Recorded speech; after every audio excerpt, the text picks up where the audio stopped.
Alright, yeah, welcome back to some more Magic Arena, and today we're going to be taking part in the Friday Night Magic at Home Brawl event. Unfortunately, it is standard Brawl and not historic. I don't know why they keep doing Brawl events when it's, readily available, but I digress. We're going to be playing a spicy list today, one built around a commander I don't think I've actually played yet. I've built a few variations of this in both standard and historic Brawl and never actually really showcased it on the channel. We're going to be playing with Rielle the Everwise, a 3-mana 0/3 that gets +1/+0 for each instant and sorcery card in your graveyard, and whenever you discard one or more cards for the first time each turn, you draw that many cards. So essentially, discard is no longer a downside as long as Rielle is around, and we can make Rielle quite large, hopefully. So that's going to be kind of our primary win condition, is making a large Rielle and then using that power to deal combat damage to our opponent, or non-combat damage in the form of cards like Fling, to sacrifice Rielle and deal damage equal to the power to any target, or with Kazul's Fury, which is a land version of Fling as well from Zendikar Rising, to do exactly the same thing. We can push through excess damage from Rielle as well with things like the Royal Scions. The second +1 giving +2/+0 first strike and trample is big on this card. It should be noted this deck is going to be taking the form of essentially is it control or a little bit of tempo here and there. We have some alternative win cons, of course, things like Improbable Alliance. Since we're going to be drawing and discarding quite a lot, we want to make sure that we get good use out of those kind of cards. So Improbable Alliance, being a 2-mana enchantment, says whenever you draw your second card each turn, you make a 1/1 blue fairy creature token with flying. So as we're drawing cards, we're going to be making threats as we go. Same thing kind of for Nadir Kraken as well, a 3-mana 2/3. Whenever you draw a card, you can pay 1. If you do, put a counter on the Kraken, and then make a 1/1 tentacle creature token. We have a couple of other things like Kinetic Augur, which is a powered down version of Rielle, but it's another one of those cards that we can get in that excess little bit of damage as well. Again, this one has power equal to the number of instants and sorceries in your graveyard, as well as when it enters, it discards up to 2 cards and you draw that many cards. So if we play this while Rielle is out, we discard 2 cards, Rielle triggers, draws 2 cards, and then we draw 2 more cards as well. So we're putting cards where they want to be to power up Rielle, and also getting rid of the downside of the discard and draw kind of loot effect. Obviously, that comes with card draw effects like Tormenting Voice and Thrill of Possibility. Having an additional cost of discarding is no longer the additional cost. It's actually kind of somewhat of a benefit for Rielle. We got Thirst for Meaning as well, which is a draw 3, discard 2 unless you discard an enchantment. But again, if we discard 2, we will discard 2 and then draw 2. So this is a draw 5, as long as the 2 cards we get rid of we don't really care about. So it's kind of cool. We can go very deep into our deck. Channeled Force is another cool card that doesn't see too much play because it does come at a pretty hefty price tag. 4-mana instant to discard X cards from your hand as an additional cost, and then it draws X cards, and Channel Force deals X damage to up to 1 target creature or planeswalker as well. So it's essentially taking the form of a burn spell in a nutshell, but with the added benefit of being able to discard and draw, and then draw after that as well, which is pretty solid. But yeah, the rest of the deck is essentially burn spells, fire prophecies, and things like that, Scorching Dragonfires, and then lots of card counter spells as well. We got Negates, Neutralize, everything that you might expect, Essence Scatters. One cool card actually is Ghostly Pilferer. This one's a pretty interesting one as well. A 2-mana 2/1. Whenever it becomes untapped, you can pay 2, and if you do, draw a card. And whenever an opponent casts a spell from anywhere other than their hand, you get to draw a card. But the thing you can do with Ghostly Pilferer in order to get that untap effect more consistently is it does have the ability to discard a card. So if we're flooding out, drawing too many lands, we can discard one, trigger Rielle, and then draw a different card instead. And that also gives unblockable to the Ghostly Pilferer, allowing us to get in for that 2 unblock damage. Pretty cool. Ominous Seas, based on card draw, we can make 8/8. You can also cycle it away if it doesn't look like it's going to be good in the matchup. If our opponent's running lots of enchantment removal, for example, we might want to cycle it. And by the way, cycling is discard a card, draw a card. So again, this will trigger Rielle. We'll get rid of this card. We'll draw a card from the cycling effect and then draw an extra card from Rielle. So most cycles are going to be a draw too. I don't think we're using too many cycles in this deck though, but it's a thing. We got lots of double face cards as well, which are all lands. I'm not going to go into them too much. I'm sure we're all quite familiar with a lot of these ones now, so you can either play them as a land or they can be an instant or sorcery. Just adds to the instants and sorcery count of Rielle, allowing us to get that extra power that we need as a bit of a boost. And yeah, I think that's all we really need to talk about. We're going to be going into the Friday Night Magic event, as I mentioned, so this will give us 2 rare ICRs. It's free to enter, so you might as well. Mostly, it will give you 20 gems, or it certainly does me anyway, 20 gems and then 20 gems for each rare, because it is not protected for some reason, but, you know, that's a rant for another day. If you do enjoy the content anyway, really it helps out the channel a great deal if you do hit that like button and subscribe as well for more content like this in the future, and without further ado, let's carry on forward, shall we? This video is brought to you by the generous support of our wonderful patrons and channel members that you see here. If you'd like to support the channel and get access to cool content like sneak peeks, bonus videos, polls on future content, or access to a personal deck critique from myself every month, then hit the join button down below, or check out the Patreon link in the description. With all that said, let's get into the gameplay.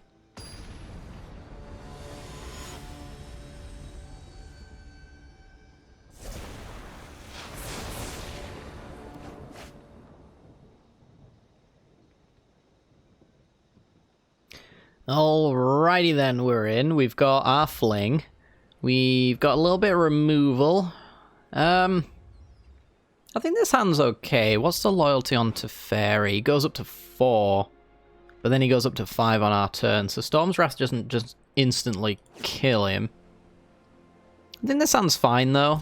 Being on the play, we can bounce Teferi and just make them replay that. So our opponent is playing Teferi Master of Time, 4 mana 3 loyalty. You may activate the loyalty abilities of Teferi Master of Time on any player's turn at any time you could cast an instant. So you can draw and discard, which is pretty cool. We've got it in our deck for that exact reason.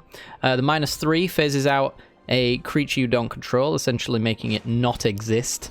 We are going to thin right here, I think. In case they go for the crab, because I'm assuming they're going to be mill to take advantage of the draw and discard. And then the -10, take 2 extra turns after this one. Arcane Signet's pretty decent pickup there, actually. Gives us that mana we need. We can play a Rielle as a 0/3. Might not be the worst thing in the world. Depends on how... oh, hello. How defensive our opponent wants to be. I think this just means that we go Rielle and then play Kazul's Fury tapped, to be honest, since we got the fling now. We still want to make our land drops because we have that control-esque style to our deck. And there is Teferi. So we're probably going to Soul Seer it, I imagine. Opponent's going to dig a little bit through their deck. Fire Prophecy, not ideal. We could do 3 here, that puts the Rielle up to a 1/3. But yeah, Teferi's still got the draw and discard here. Could always into the Royal with Kicker. That way we get to draw a card as well. Potentially making a land drop, which is powerful. Yeah, you know what? Let's just do that. Let's just make them replay Teferi. I think if they waste their turn next turn just doing Teferi again, that's totally fine. And we could set up a situation where we can do 3 damage plus 2 on Rielle then. To kill Teferi that way and make them command attacks. Discarded the Ashiok's Erasure. And there's our E-Wilds. Pretty good. This is going to want to go get, I think, blue, because we do have a triple blue requirement in our deck. And then we'll hit for 1. So something to consider when we're up against mono blue is that a lot of their interaction is going to be based around counter spells and bounce spells. So Most of the time when a thing resolves, it's going to be very good for us. We got a land drop, and we got the ability to kill Teferi here as well. No discard, really, to take advantage of Rielle just yet. I think there's a miscast, I think, for 1 mana in Standard right now. So that's like a counter unless you pay 3. So we can do Scorching Dragonfire and still pay for that. I guess I should... Yeah, I should go into combat against Teferi first.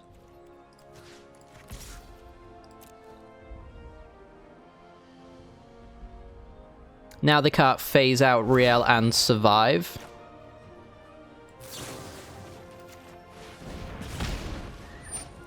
So unless they've got a Stern Dismissal, the bounce spell, the unsummon, Teferi's just dead here. Time's up. Pretty good. We'd have loved to have had a counter spell here, though, to be fair. We don't really have that. So we'll just accept that. Hope our opponent kind of activates this Fire Prophecy, which is kind of dead in this matchup. That, to me, looks like Sublime Epiphany. Still making our land drops, which is great. We'd have hoped that Rielle at this point would have been at 4 power to activate the Enclave, but... Perhaps I can get my opponent to flash something in here. And then I can kill it. Looks like maybe Crashing Shore Shark? No, they got a Fairy Vandal. Okay. We will slightly fight over that. I don't know how much we want to fight over it, though, because the Soul Seer is very good at killing Teferi here. Counter target spell, Scry 2.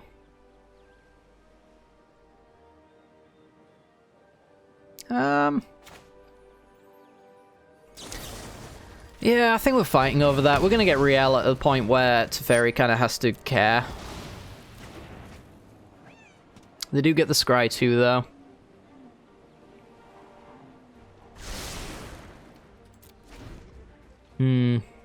Very impressed that we haven't actually managed to draw any of our counter magic at this point. It's kind of one of our ways of attacking, but if we don't have it, so be it. Seagate Restoration, hard cast, so draw 4, no max hand size.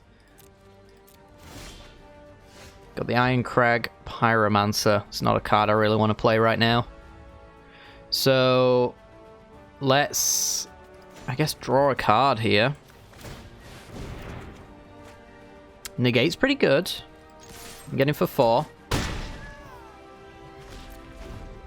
Negate means their 6 mana Teferi is going to get contested. They will have 2 mana open, minimum, for counter magic, though.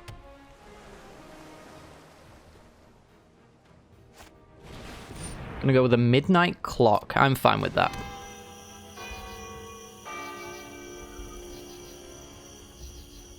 I'm looking for mill enchantments, like Teferi's Tutelage. They seem like cards I should really care about in this situation. As well as just countering Teferi on the 6 mana they've got here. Alright, so counter on the clock. Channeled Force. Creature or Planeswalker. And it is instant speed, so a cycled Shark Typhoon can be interacted with to reasonable success.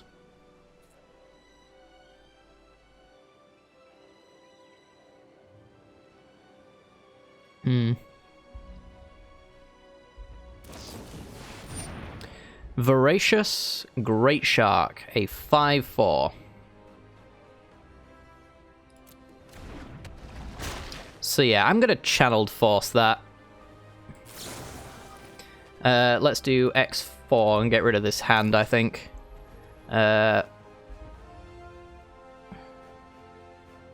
Target player draws X cards. Deal 4. I was wondering why it was only letting me target myself in that moment.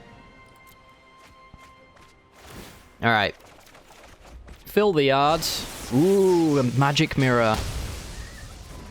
Oh, these cards are great. So we deal 8, take our opponent down to 10. I think we just play the Magic Mirror here. It also gives us no maximum hand size.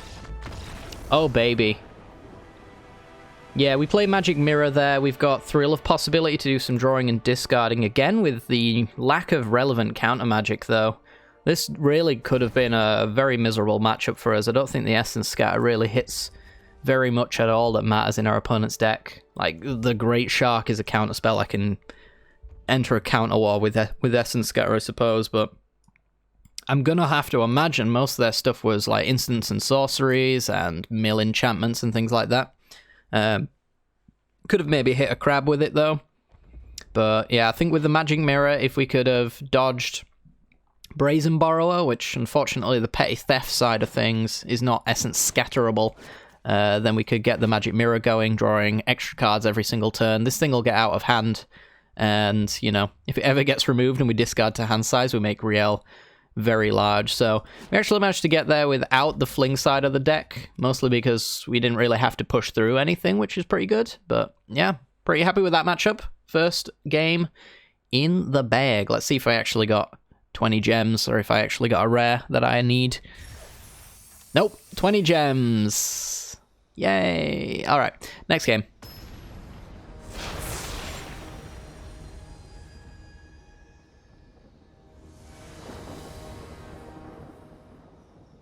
Ooh, this should be a very interesting matchup, and a very interesting hand as well.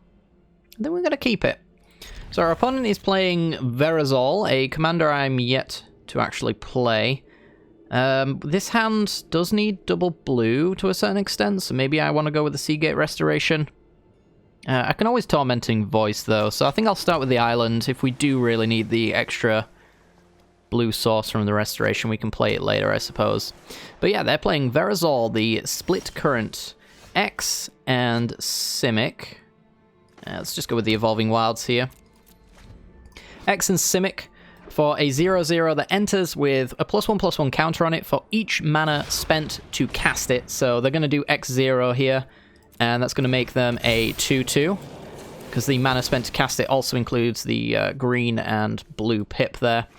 And whenever they cast a kicked spell, they may remove 2 counters from Verazol. If they do, they get to copy that spell and choose new targets for the copy. If it's a kicked creature, then they make a token of that creature.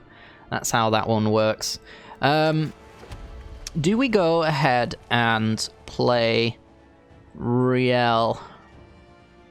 I'm trying to think what they could play on 3 that they can kick. I think Roost of Drakes is maybe the cheapest thing, but that's, I think, 4 mana for a kicker. So I don't know how much I care about doing that, more than just getting Rielle into play. Taking the opportunity while we can to resolve it. Hydra's Growth. So they get to put a counter on it, and we get to remove that, which is tasty. I am just going to thin the deck, I think, because I've got the extra land drop in my hand. We already have the red, so I'm just going to go blue. We are predominantly blue, but it's kind of on an even playing field. So yeah, I think I'm just going to bounce Verazol back to hand, which removes the Hydra's Growth. Very good card for them, as far as their commander is concerned, so we don't want them having that. Oh dear. Oh, there we go. And then we can discard with Tormenting Voice. We'll get rid of probably the Seagate Restoration at this point. Let's get some power on Rielle. So, because we discarded, we get that extra cards. It's mostly lands, which is sad, but Chandra Heart of Fire is not a bad follow-up anyway. They can do an X2 Verazol, so it's going to be a 4/4. It's not something that Chandra can really deal with.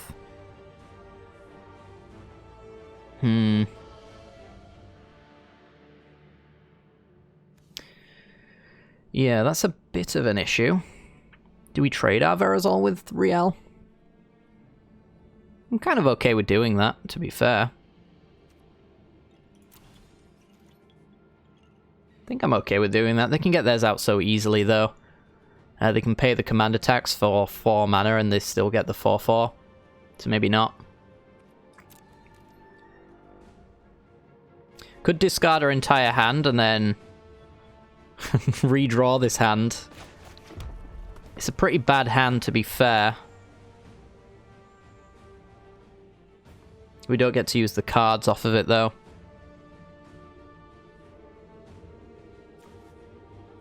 I think we'll play it. We won't do the discard, though. Not until next turn when we can use the 3 exiled cards. And just point 2 damage up there. 2 damage up top. Make them kind of interact with it.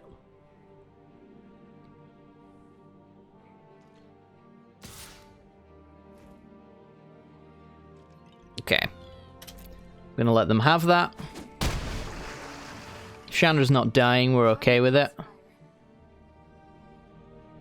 And then they get to kick something for 4 mana. They can't do Into the Royal because that requires 2 blue. Yeah, I think they got Roost of Drakes. I think they can do, although again, that might be a double blue. Wildwood Scourge. Okay, this is not too bad. So we've got land drop for the turn.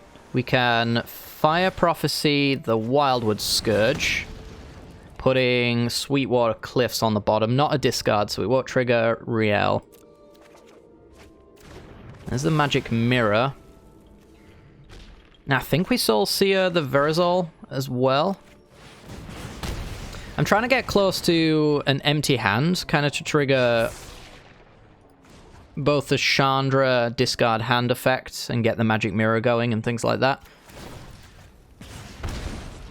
We also get to grow our Rielle and get that damage in as well, down to 15. There's really a lot we want to do here. So, making it happen is a top priority at the moment. The real issue is essentially my counterspells don't particularly matter when they make copies of all their spells. So this would leave me with 2 mana. I think I'm going to play Island, Magic Mirror,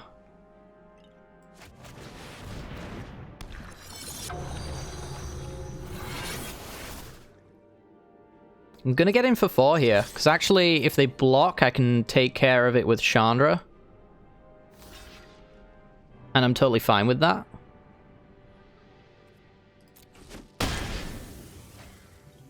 Back to the command zone, and Chandra the Verazol.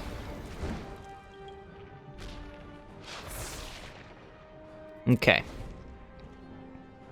Because we're drawing extra cards now with the Magic Mirror. If we don't like them, we can redraw them with Chandra. There's a Coral Helm Chronicler. Okay. Reveal a kicker card. Reclaim the Wastes. Okay, not a particularly exciting card. Not one we care to counter either. Just grabs an island. Costs them 6 just to cast Verazol X0, but they will get a 6/6 anyway. It's pretty cool commander as well, playing around with the tax, not really making it too much of a downside. It's cute, for sure. Alright, so now we got Magic Mirror going, so we're going to draw a card for the turn and one for upkeep. Play a mountain, play Rielle. And I think we like Unsubstantiate right now. Let's see if we can kill the Chronicler. There is a 2 mana dive down kind of effect. Looks like that's maybe what they've got. Okay. That's counterable.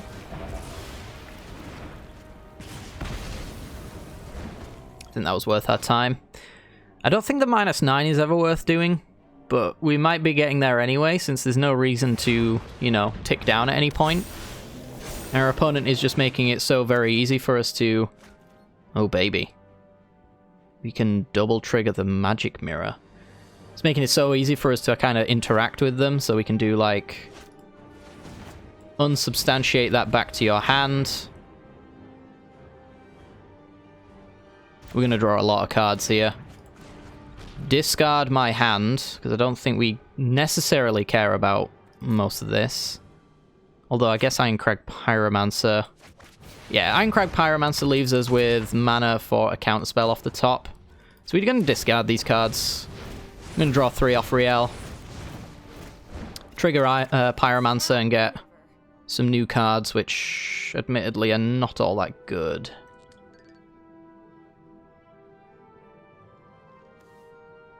I guess we've already drawn our second card this turn. That would make sense. Let's Ominous Seas. Is this until end of turn? Well, we might as well go with a Thrill then and get rid of the pathway since we can't really use that card ever again. Let's trigger the Ominous Seas and swing for 8. So now our opponent just loses if they play Verazol, because we have lethal on board. Yeah, the Pyromancer is only off the second card each turn, so Magic Mirror already triggered the second card before we'd even played the Pyromancer, which is why that never triggered. But it's still a pretty good card to have down anyway, considering our opponent's life total. And basically the fact that all we have to do really here is clear the board, and we win. Look at that. Oh my god. This is filthy. Alright, and then we go Sublime Epiphany, return Verazol, make a copy, draw a card. So return that, make a copy, draw a card. And we got lethal on Rielle. Almost got Ominous Seas as well, but don't need it. Magic Mirror. This card, in the right deck, is absolutely absurd. I wouldn't put it in many Brawl decks, but I think the Rielle decks and the Royal Scions decks really, really love Magic Mirror. The first time I think we played Brawl with a deck that wasn't a precon on this channel, I think, was the Royal Scions, and the Magic Mirror carried a lot of games for us. We'd usually just bury our opponent in card advantage, which is essentially what we did there, actually.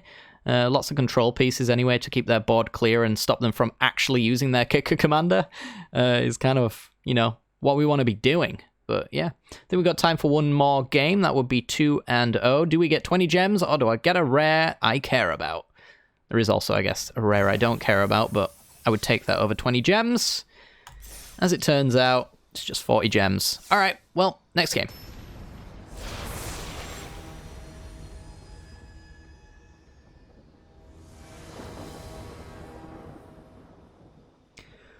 Alrighty then, let's have a look-see. We have the Rielle hand.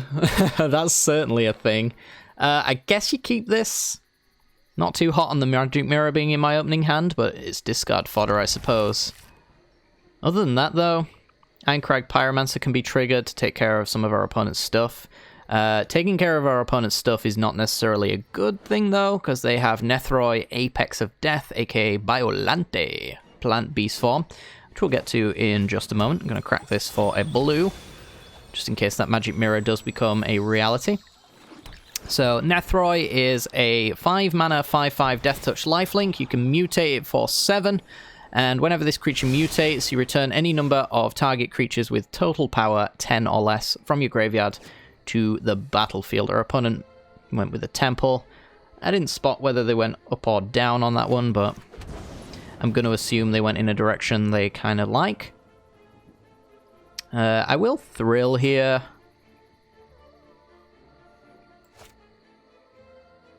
I think you want to Thrill here, and then you get the discard 2 on Rielle the following turn. Let's get rid of the Magic Mirror. It's just a little bit too unlikely to matter at the moment. Land drops is definitely, for the early game, something that we were looking for, but we already had one, so in that sense, we would prefer action. Okay, so I'm just going to go with the Rielle. Opponent could remove it immediately, which would be fine. Less than ideal, but fine. Gonna go with the Cultivate. Okay, so we get some pretty good Cathartic Reunion value here. We're looking essentially for 2-mana counterspells, I guess. Bone Crusher Giant's okay. Alright, let's go with Island, Cathartic Reunion. We will dump Pilferer and the land. Draw 2, and then draw 3. Essence Scatter's a good one. And I didn't say please is not. A counter and mill to fill up their graveyard is less than ideal. That being said, I don't think it's worth discarding here. I think I'd sooner get rid of a land. I want to be able to hold up a 2 and a 3 next turn, so I'm getting rid of the tap land. Alright, so they got Poly K. I'm going to Essence Scatter Poly K.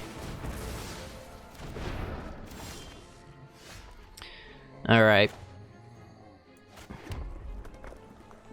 So, I've used my 2 on the Essence Scatter. I still have a Stomp, but I think that's unlikely to be relevant.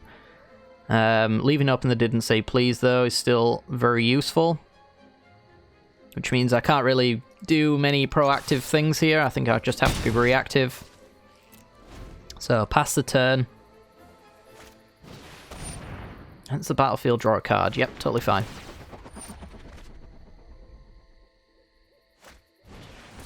And Gilded Goose. Also fine. I think I probably want to Stomp. Can Shatterskull Smashing, but it taps us out, and I don't think we ever want to tap out of the Didn't Say Please here, and I do kind of want to do something with my turn. So let's get rid of the Gilded Goose. It's fixing our mana a little bit and allowing them to do double whites. We might not want that. Another land's not too bad, though. Getting close to a Seagate Restoration, which would be very powerful for us, giving us no max hand size. And a big draw, since we haven't really managed to play most of our cards here. I think I will play the Pyromancer, though.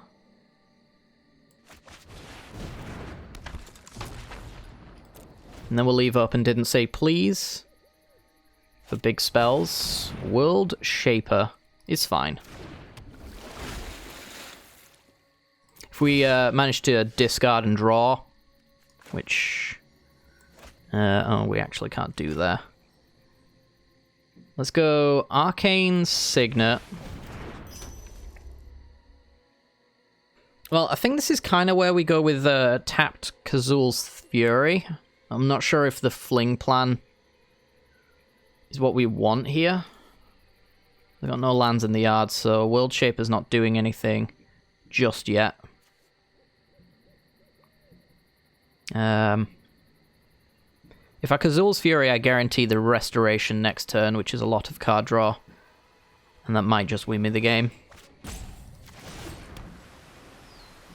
I hate to do it, getting rid of one of the important parts of our deck, but there's always Fling later down the line, and I think a Restoration is pretty valuable. What I'm hoping for here is our opponent actually going with their Nethroy on the World Shaper.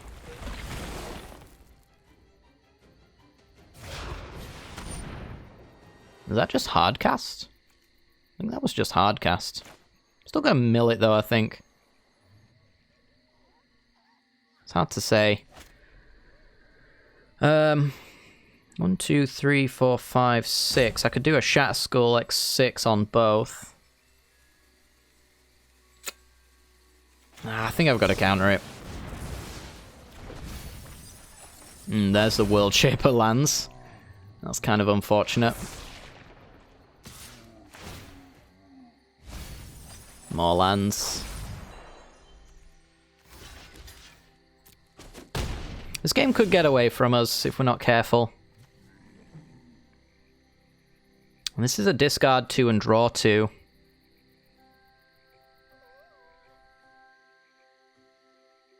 Which is pretty good. It's 3 damage here, plus another 2 on the Rielle for 6 points, and then we get another 6/4 Trampler. And a brand new set of cards, which could be very relevant. I think we'll do that. Again, kind of dumping the Seagate Restoration, but I think it's worth it in the the long run as long as we get good cards, you know? Okay, so 3 damage. Let's see. I ramped our opponent up way too much, so I think I'm just going to send it up top. Probable Alliance and Teferi.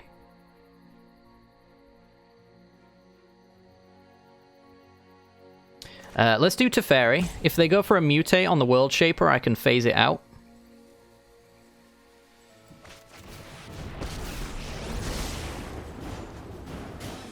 So let's draw and discard. Soul Seer is also very good. Let's get rid of Fire Prophecy here. And swing for 7. Alright, we're potentially set up to win next turn. With an improper defending board state, our opponent could just lose. See what they want to do with Grunk. If they go for the kill, that's less than ideal, of course, but...